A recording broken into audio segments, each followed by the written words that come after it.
We just butchered 5 pigs. That's a lot of pork. That's a lot of work involved to raise the pigs. When you're working like that for your meat, you want to make sure that you're not wasting anything. You're getting as much use out of the animal as you can. So naturally the question is, how do I get more use out of my animals?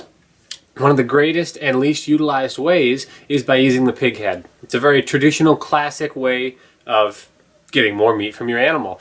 On a standard hog, you can get a good 4 or 5 pounds of meat off of a pig head. On my smaller breeds, the pot bellies here, like these little guys, the small heads, I can get a good pound, pound and a half, sometimes 2 pounds. These more heritage breeds tend to be more meaty in the neck and head than the classic market hogs today. So absolutely, I'm using the heads from my potbelly pigs. I'm going to show you guys how to use pig heads, how you prepare them, and what you can do with them. So we butchered 5 pigs and we have 5 pig heads. I've been cooking them all up here. First thing you got to do is, get it cleaned and ready to use.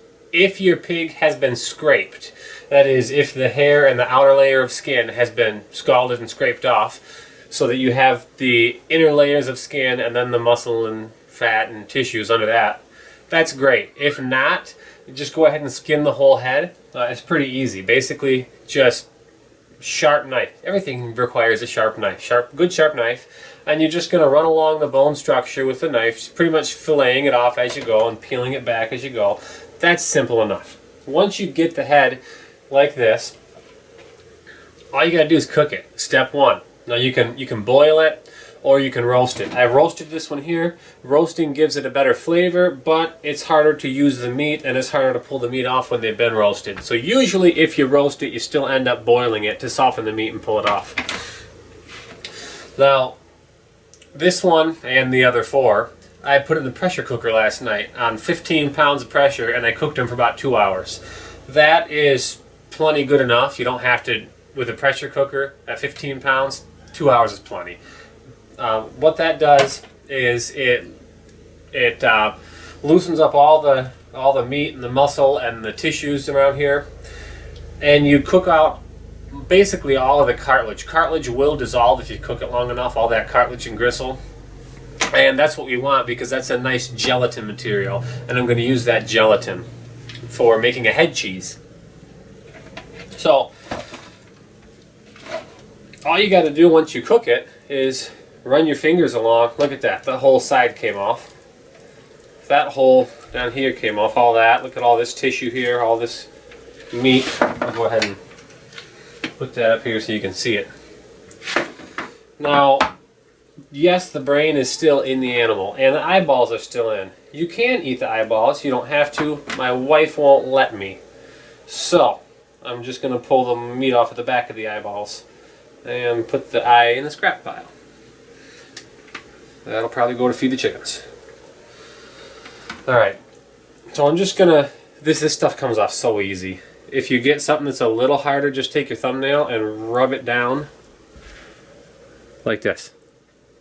And you can get all of that. What we're pulling off is, anything that'll come off. Anything soft, any type of cartilage, gristle, muscle, fat, anything like that, we will put in the pile. If the brain is still fairly intact, go ahead and use that too, because honestly, once you mix it with the rest of the meat, it's pretty good. And, piece of a cheekbone there, makes a good head cheese when you put the brain in with it. It sounds strange, but it's actually pretty tasty. So I'm going to just keep pulling all this off here. Now usually if you do roast the head like I did with this one here, basically all the old recipes used roasting, but you still end up going back and boiling it to soften it up. Roasting, it gives it more of a flavor. It's a more richer, kind of fancier version.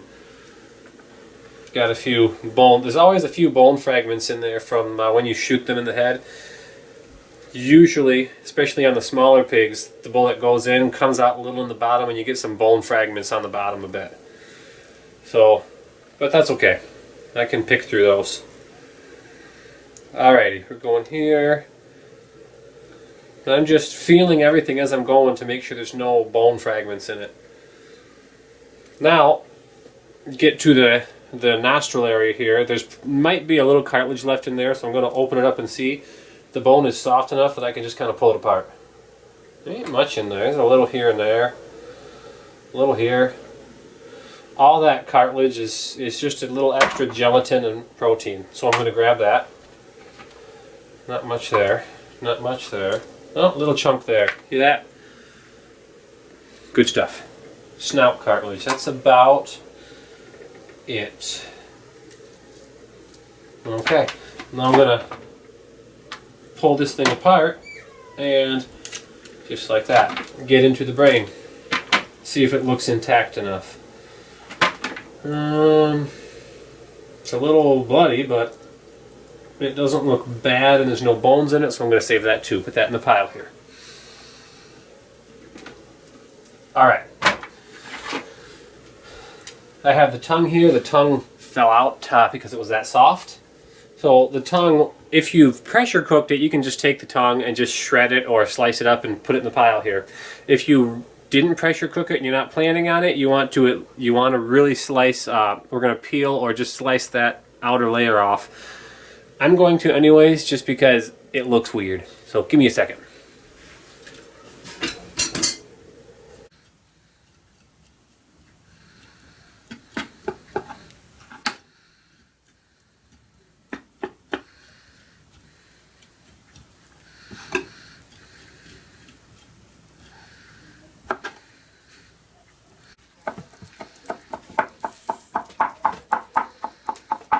Now, I want to show you this pile of meat here that I just got from the head of a 50-pound pig. So that's a small pig. Look at that. Nice pile here. Okay, maybe you don't want the brain. Let me set the brain, which is only this. Pretty small. About the size of a golf ball. Set that off the side. We still have that much. Delicious, really high protein, nutritious meat. So what do we do with it? Great question. First thing I'm going to do is slice it up smaller. Now, I boiled all those heads last night, and I have saved that broth. Of course, you're going to save that kind of broth. Super rich, thick broth. There we go. Chop it up nicely. And I've been cooking that broth down today, just simmering it for the past few hours. It's rendered down probably to about 1/3 of its original thickness, and it looks like it's about ready to make a head cheese, also known as a meat jelly. Now you can just eat the head like this and pick off of it. You got the jowls. This one's got the jowl already cut off, but you got meat inside the jaw here. You got meat all up in here.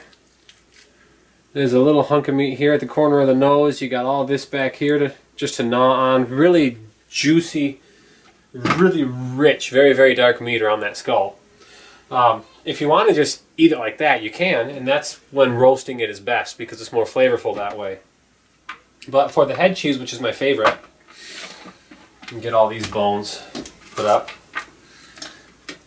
For the head cheese, we have to take that broth that we got from boiling everything, and we're going to cook it down to a nice thick gelatin, which I have going over here. Woo! Ow, that was hot. Here we go. So this has still got a lot of fat in it. I have to let it cool and scrape the fat off the top. But this is about thick enough now. I've been testing it out, taking a little out and letting it cool. It's about thick enough now. The key to a head cheese like this is make it a little sweet. You got some of the stronger meats in there. You got a real thick texture. It's a little odd sometimes if you're not used to it, so make it a little sweet. The classic seasonings on a head cheese is a little bit of cinnamon, allspice, nutmeg, some clove, and some sugar. For this is going to be about enough to fill up the standard single little sized bread pan here, whatever that is. And for about that much, I did something like a 1/4 to a 1/2 teaspoon of cinnamon, clove, allspice, a little nutmeg in there too. So we got our meat all sitting here chopped up and diced up. And this goes right into here. And as soon as I get my gelatin broth over there, once it cools down and I scrape the fat off of it, I'm going to heat it up again. I'm going to pour it in all throughout these meat scraps here and just set it in the fridge and let it cool overnight till it's nice and chilled. Pop it out, it'll come right out in one chunk. You just slice it. It's just like a cold cut lunch meat, or more classically, it's a holiday dish. It's a very classic, old school, more traditional holiday spiced dish, festive thing, more from Europe. I like it a lot too. So that's how you use the head. It's a little bit different. I mean, people aren't used to really scrapping out much of anything these days, because most folks are getting these boneless cuts from the store. Or, I mean, if you get a roast with the bones in it, most people just throw the bones out when they're done. Anything with bones in it, period. Just save your bones when you're done. You can make a really delicious broth, no matter how you cook it. If you roast something, you can make a great broth from fried chicken bones. Real tasty stuff. We just got a whole nother meal from a 50-pound pig by scrapping out the head. I suggest everybody who raises animals do this. It's not just pigs that you do the same thing with the head with, but pigs, goats, sheep, cows, anything really. Got a nice hefty serving of meat out of that skull. We're going to finish making up some head cheese yet tonight. Get the fat skimmed off the top, pour it over this meat, and just let it cool down. I'll sprinkle a little brown sugar in there before it gets cooled down to give it a little sweet, because I like that. Well, I've got to get going because it's, as always, chores to do, so I'll catch you later. Bye now.